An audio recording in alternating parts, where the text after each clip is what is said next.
히읗으로 시작하는 현대를 잇는 사이비 종교 하늘마음 수련원. 광주광역시에 있는 정신수련원이자 하늘마음 청소년의 이름으로 청소년 캠프 등을 운영하였던 곳으로 겉보기에는 평범한 수련원으로 보이지만 원장을 숭배하면서 하늘어머니라고 부르는 사이비 종교이다. 2009년 12월 이 수련원의 회원 71명이 원장을 살해하려고 했고 집단 성관계 및 마약을 복용했다는 주장을 하며 경찰서에 자수. 정작 몇 달 후인 2010년에 무혐의로 밝혀졌다.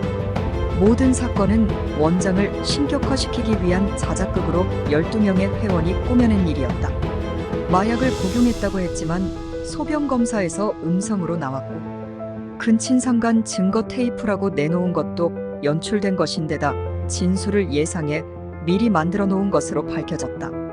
이 단체는 성참회라는 것을 했는데 자신들의 죄를 고백하는 것으로 이곳에서 고백한 내용들은 윤간이나 근친상간 등을 했다고 고백을 강요해서 기억을 왜곡시키는 것이었다.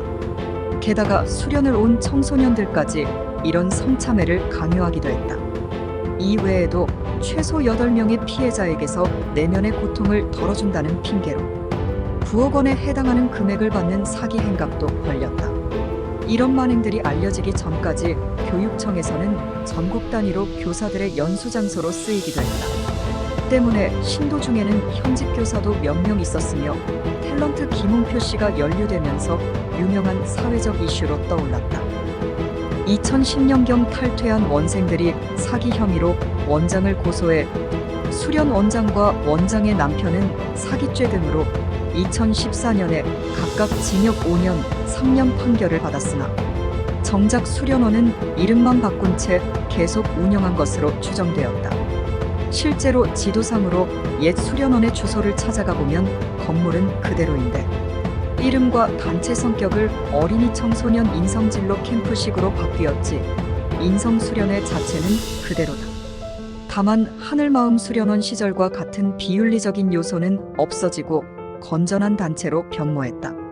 사실 명상단체나 수련원 등의 이름을 내건 비슷한 유형의 사기단체가 많은데 지난번 올린 비읍으로 시작하는 현대를 잇는 사이비 종교 편에서 붓다필드가 유사한 사례라 볼 수 있다.